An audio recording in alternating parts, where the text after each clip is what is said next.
Hey, good afternoon, everybody, or rather, good morning. I'm here on the East Coast in New Haven. My name is Damien DeNoble. This is another H-2B visa update. So we got a few quick things. The first of all, if you're looking at there, this is the processing times table from DOL. We can see that Group B is finished processing in the sense that all Group B applicants have received a first action, meaning a notice of approval or a notice of acceptance, rather, or a notice of deficiency, which means that Group C is now processing as of at the very least today, perhaps as of yesterday. It's taken about a week and a half to get through, Group B. It's going to take another week and a half to get through Group C, which means Group D is not going to start processing not until next week, but the week after that. And then Group B can be another week and a half after that. Group F, another week and a half after that. So pretty quickly, you see that you're not going to, if you're in Group B or Group F, you still got until about March to wait to process. And you're in Group D, well, it's February 13th today. So you're not going to see anything until probably the end of February, February 24th, 25th. You are not going to make the cut for new workers, that's for sure. But you might make the cut for returning workers. Okay. So Group C, if you're getting your notice of acceptance now, probably you're not going to get under the cap for the February 26th deadline. I'd said on previous show that I thought the last day you can get an acceptance was probably this Monday that just passed, February 10th. Because we're projecting the deadline to be February 26th. Some other things that are happening in the world of H-2B besides this cap is that it continues to be a pretty slow year, but it's not all bad news. I think notices of deficiency have been considerably lighter this year in terms of substantive issues. Part of that maybe has to do with more experienced officers, but I suspect that a part of it has to do with the fact that there are fewer officers actually working this year, and it just might be a way for them to continue processing by looking at things maybe less closely than last year. That's kind of a working theory that I have of what we're seeing, which is good. I mean, that's actually really good. I'm happy about that. So there is a silver lining to the DOL being understaffed.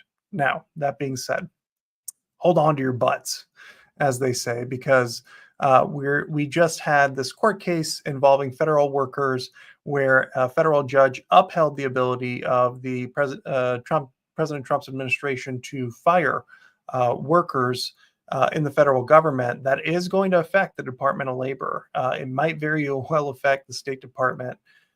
It's definitely already affected the USAID. So what this means is that, if anything, processing will continue to experience hiccups, and it's not going to move any faster because in the H-2B, sort of uniquely, we have the Department of Labor that's involved, we have USCIS that's involved, and the State Department. Now, USCIS is entirely fee funded, so they're not somebody that likely you're not going to see cuts there to the workforce. But the State Department, Department of Labor, you are possibly going to see cuts. You're definitely going to see rotations at the State Department. So I'm still anticipating issues when it comes to actually getting the workers inside of the country, and everybody should plan accordingly, factoring in delays to their workers coming into the country. El Salvador, Honduras, Guatemala, we've talked about how they are affected in particular by USAID kind of being closed off as an agency, because USAID there was directly responsible for bringing workers through the consular system. We don't have that. And so there is work being done to make sure that private companies can take that recruitment, but it's no easy feat. I mean, you look at somebody like the great Veronica Birkenstock, who's taking her company down to Honduras and Guatemala to vet candidates, to meet with the ministries. There's not going to be a lot of companies in the country that can do that. And I think it's going to create bottlenecks of its own. So again, another way that processing is going to be slowed down. If you are receiving notices of deficiency, hopefully they're like really minor. You're looking at maybe job order problems. There have been a lot of those because I don't know why. But just make sure you respond to them quickly, because right now, if you do have a notice of acceptance in Group B, or you do have notice of deficiency, you're still very much good to get returning workers. So you should be working on that.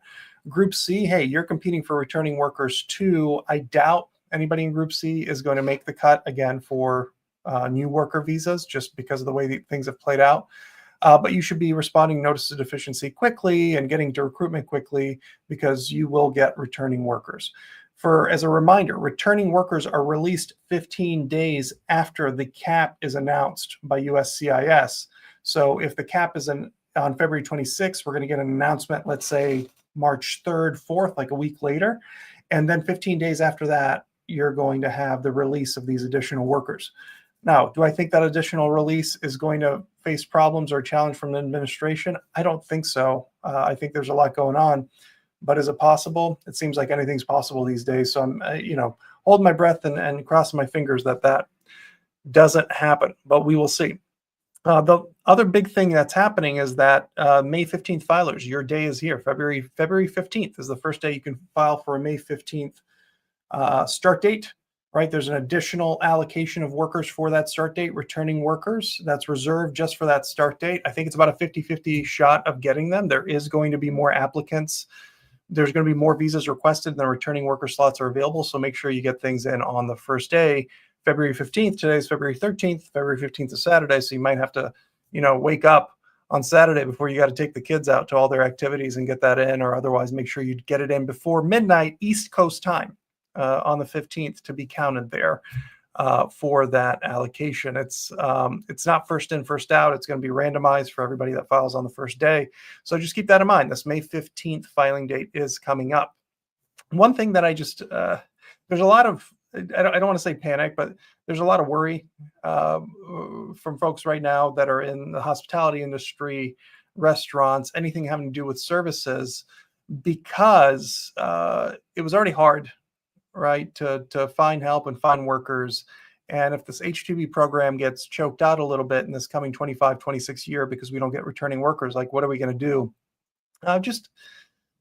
Here's some thoughts, right? So one of the thoughts is that if we end up in a situation where there are fewer jobs in the U.S. Because of a combination of tariffs, a combination of slowdowns in places like farms, because there are not enough workers, well, there are going to be additional people looking for work. Just offhand, I was talking to one of my neighbors this morning, said, hey, Damien, it was so much easier to find a nanny this time around. She has like 30 children. It was so much easier to find a nanny this time around than it was this time last year, because more people are looking for work. So that's one thing. Business always goes in cycles. Workforces always go in cycle. Don't panic. But the other thing you should be thinking about is really, you've got multiple ways to keep workers in the country. The H-2B program is one.